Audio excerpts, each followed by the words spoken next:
told you, you're not welcome here. You're not welcome anywhere. Now get the fuck out of my bar. Just give me one more drink and then I'll leave. Hi, Peanut. I'm gonna need you to come with me right now. Look, lady, I'm not interested. All right, well, I'm sort of on the tick-tick, so topsy-daisy. Oh, whiskey dick at the claws. It's quite common in wolverines over 40. You don't want this. Unless you want to take a deep breath through your fucking forehead, I suggest you reconsider.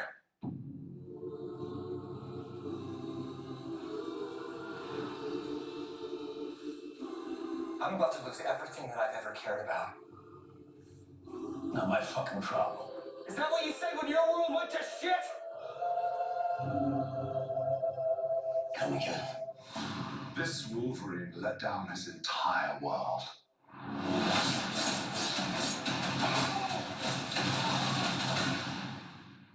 Want to talk about what's haunting you, or should we wait for a third act flashback? Go fuck yourself.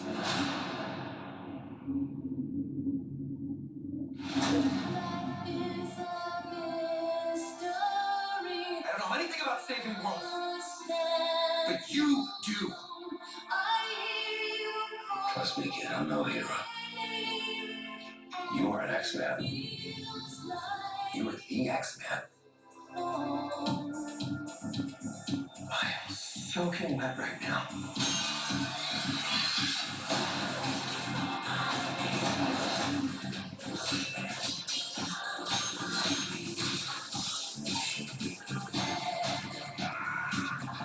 This is so silly. This is what I'm talking about. Big slow motion action sequences. Who knows if you live or die? Let's fucking go. Let's fucking go.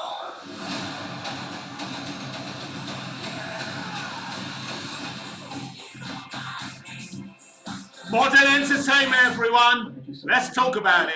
Okay, so one thing that Feige said is off limits. What about Bolivian marching band? They know all the slang terms. They have a list. Even snowboarding? Even disco dust. White girl interrupted? Even force bump. Do you want to build a snowman? Yes. But I can't.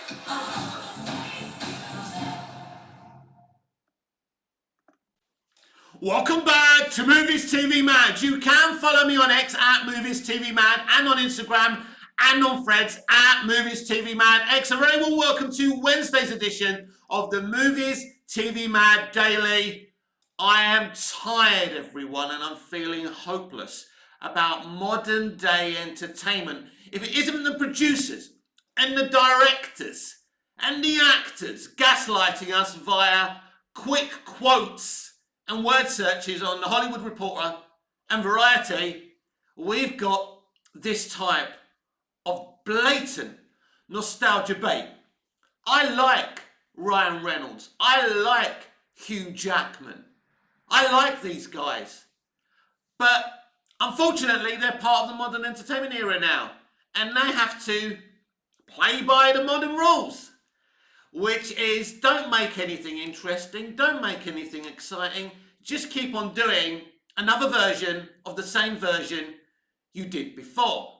So, basically, it's a solid enough trailer. I don't hate this trailer, I don't hate the first trailer. The first trailer didn't wow me that much. There's more emotional kind of, banter, if you like, between Deadpool and Wolverine.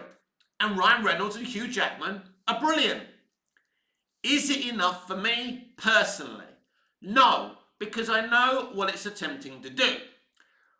But despite me being tired and depressed about modern day entertainment, and later on in the video we'll get to the Disney Doctor Who problem. We'll get to modern day entertainment and the problem with it. And the problem that's always been in entertainment as well. If you think, I think that old Hollywood was better.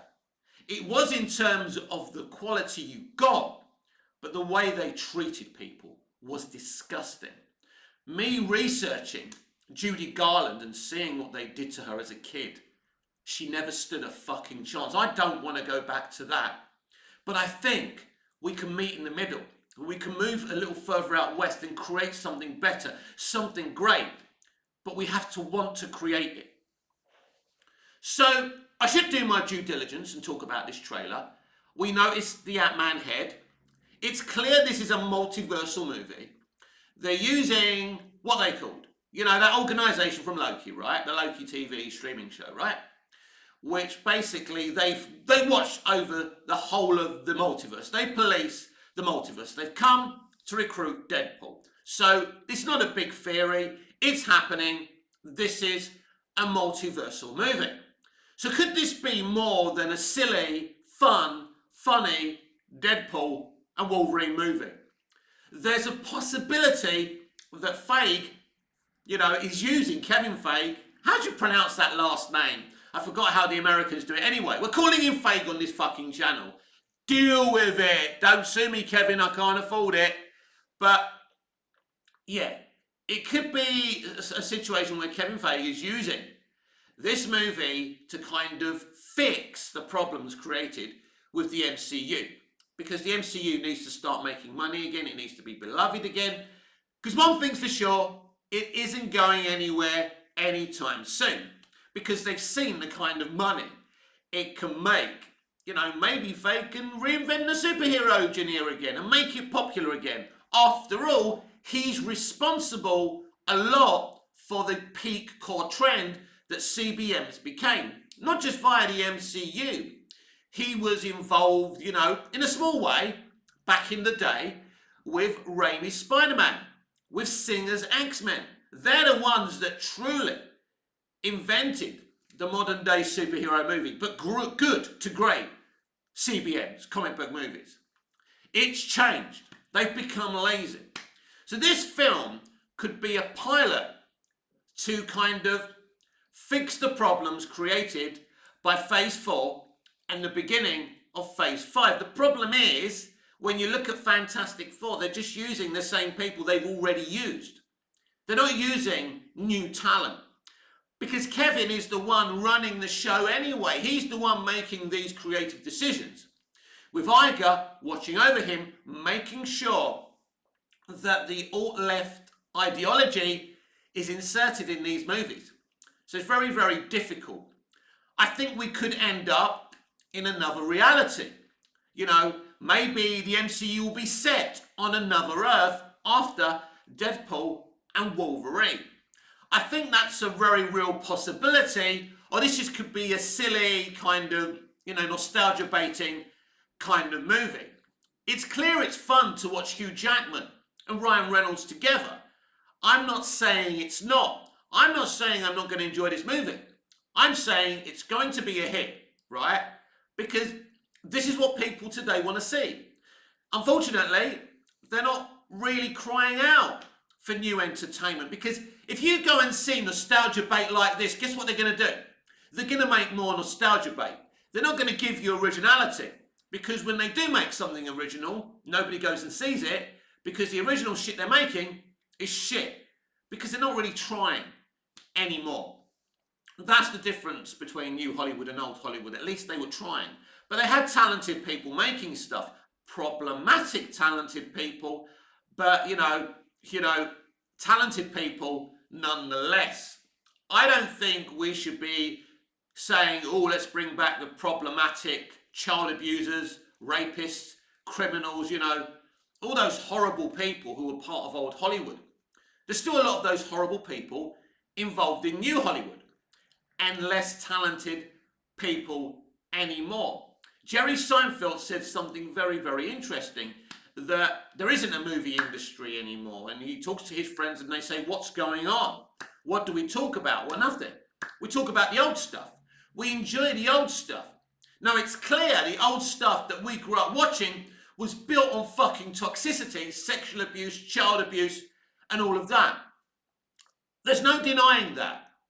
I can't paint over that for you. As I say, researching what happened to poor Judy Garland as I become fascinated with her, you see what kind of what kind of foundations this industry was built upon. But old Hollywood worked. if you want to watch something that's entertaining and great, you know, and basically upholds you emotionally, you know, uprises you emotionally, then old Hollywood is the place to be. But they're not good people. They were not good people. There's no question about that. But don't get it twisted that New Hollywood are any better. It's one extreme to the fucking other. And that's the problem we have. But now, there's nothing to be, you know, uplifted by. There's nothing to be entertained by. Deadpool and Wolverine is tugging at your nostalgia. And you're all going to go and watch it and say it's the bestest movie ever. You're already saying, look at the slow motion in this movie. Wow, isn't this amazing? I don't think it takes much to please you, the modern audience these days. And we have a female relative of Professor X who also happens to be bald and says, you know, make some derivative comment about boys or men, right? I don't know if they're taking the piss of the man hate. Who knows? Who knows? Anyway, it's there and everyone's getting, every fanboy is getting a geek boner because Wolverine, Logan, Hugh Jackman is wearing the canonical comic book yellow X-Men costume. I said it in a comment section yesterday. I foresee that the uncanonical X-Men suit that Jackman wore is going to be in superior movies than this movie. I nearly called it Peacemaker, right? What's the fucking difference anyway, right? Isn't Peacemaker just a rip-off of Deadpool? Yeah, Deadpool Wolverine. So I think that Fake will use this as some kind of retooling of the MCU. There's a reason they're using the multiverse. It's this, I forget the bloody name, but the agency who oversees the multiverse, yeah? The Timekeepers, the Time Agency, I forgot what they're fucking called anyway. I'm not very good at remembering these things, but yeah, there's a reason they're using that, because I think they're trying to rewrite a few things. I don't think suddenly the MCU isn't going to be extreme left with these extreme left narratives, because if we leave this trailer behind, and I hope if you go and enjoy this, if you go and watch this movie, you enjoy it, and I know a lot of you are excited about this movie. I'm not particularly that excited about this movie. Will I go and see it?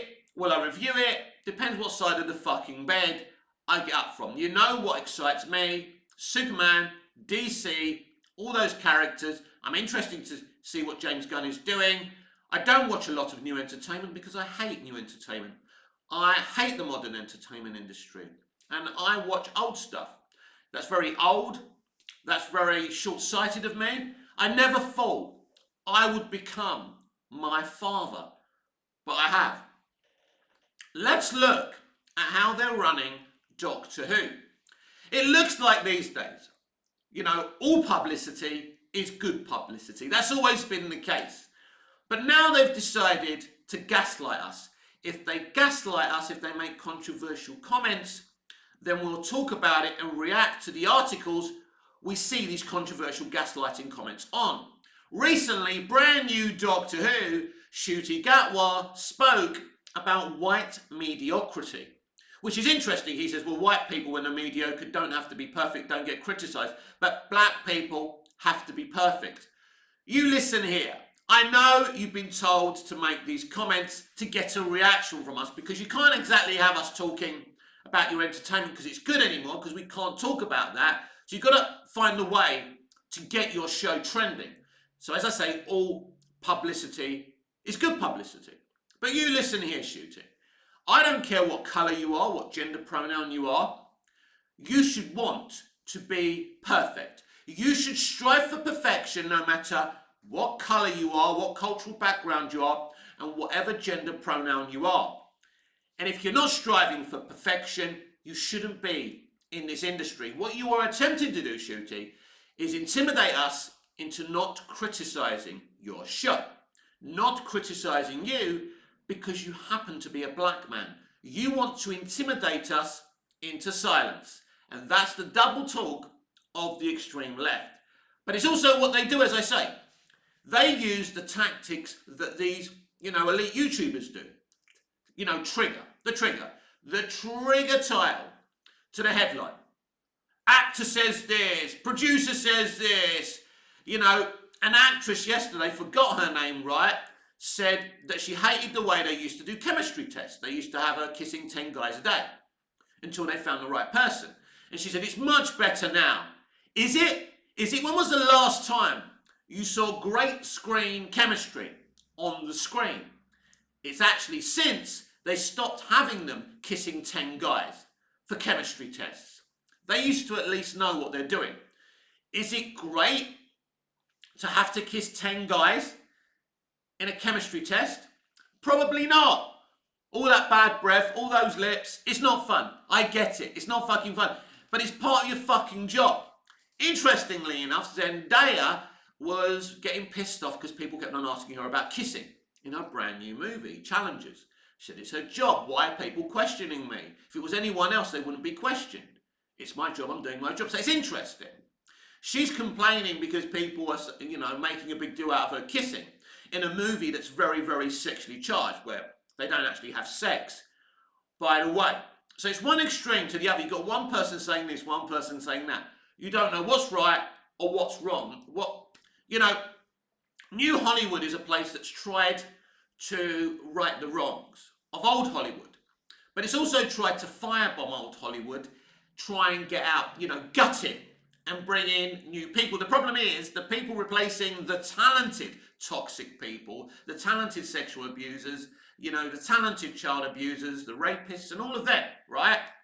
They were talented people. I'm not saying they should have stayed just because they were talented, but they weren't replaced with talent. As I say, Hollywood is one extreme to the other. Doctor Who at the moment really represents where new entertainment is.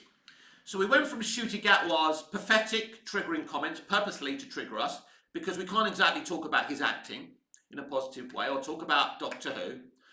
Disney Doctor Who. Doctor Who hasn't been great for a long time. But at least Chris Chibnall's era was his vision. It's what he wanted.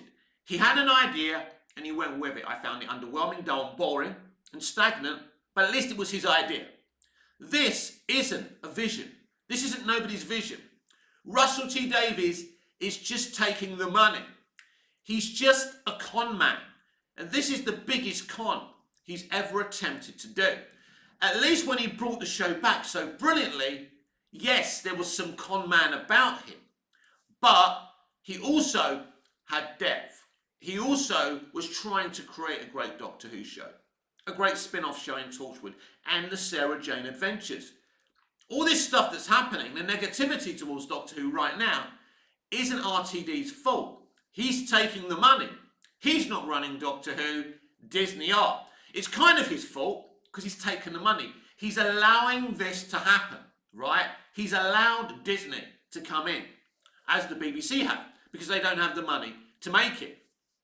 It's interesting to me, they've spent so much money on the new TARDIS console, which looks amazing, but they don't have the money to pay for the rights to play Beatles music in a Beatle-themed episode. That tells you everything you want to know. In other words, it's just, it's basically substance level entertainment. In other words, it's just supposed to look good in the marketing. But when you go deeper than the marketing, what you're going to see, there's not much there. As we saw in the Not So Specials, and as we're going to see going forward. Because he said a very interesting thing in a big interview promoting the new series of Doctor Who. And it explains why they're calling it Series 1 and not Series 14 and 15. Because he said, we don't talk about previous Doctors on the set. When we're making Doctor Who, we prefer to look forward. It's not Russell T Davies that this is coming from, this is Disney. Disney find Doctor Who historically very politically problematic, right? It doesn't click with their ideology. And I'm not just talking about classic Who. I'm talking about the Russell T Davies and the Stephen Moffat era of the revival. They probably quite like the Chibnall era. The Chibnall era probably ticks their boxes. That's why they're having Russell, take a deep dive into the Timeless Children. So this is why they're not looking backwards. That's why they didn't, if you notice, the 60th anniversary Not So Specials didn't really celebrate Doctor Who history as the Day of the Doctor did.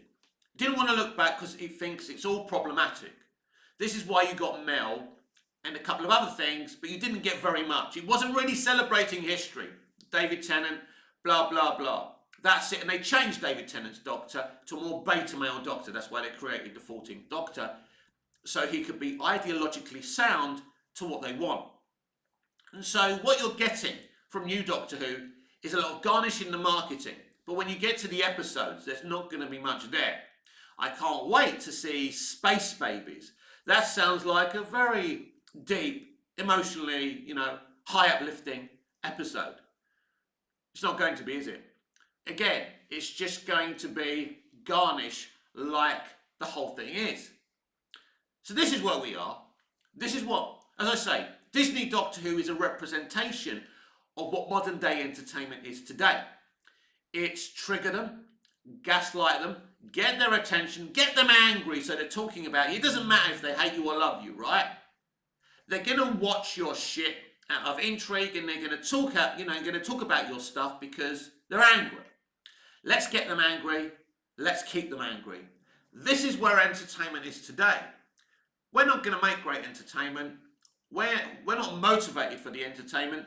We're interested in gaslighting you over our political ideology. And this is where we are. If you're wondering who created the culture war, and you're going to scream Donald Trump, not really. It was the entertainment industry reacting to Trump, right? And they reacted really badly. The entertainment industry should never have got involved in the reaction to Donald Trump. And maybe there wouldn't be a Donald Trump now, going for election again, if they didn't keep him relevant. But they can't help themselves. And now, look where we are.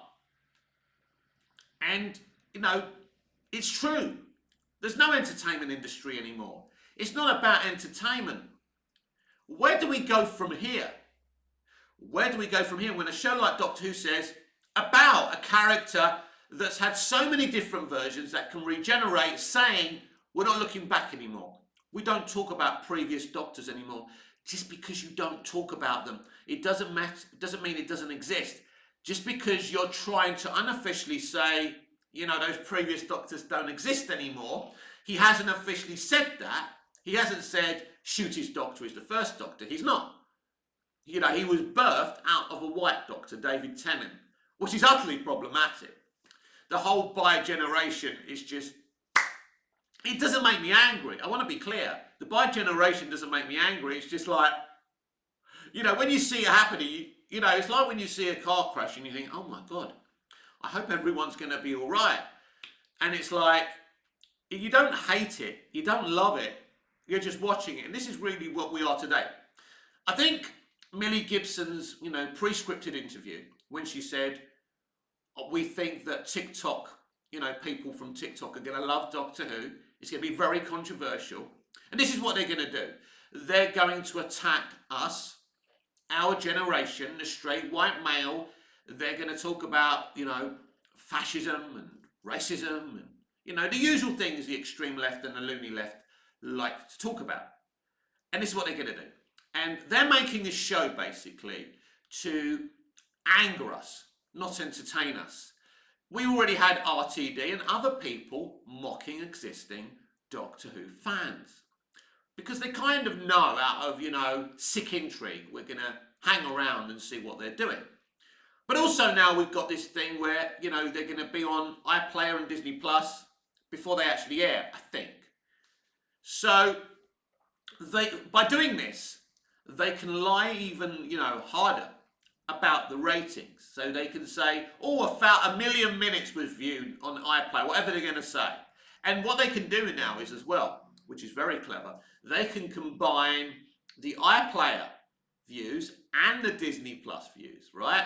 And if they want, they can combine the live views. They can do what they want. They can manipulate the viewers to sound more than what they are. So you're never going to, back in the old days, right, when they gave a few people a few black boxes just to record how many people watching things, and then they would kind of estimate, which was a dumb way of doing it. How can you how can you guess? How can you estimate? It was still not accurate. But anyway, this is even worse because they just lie. You know, they just lie about ratings. If they don't like a show, they lie that the ratings are low.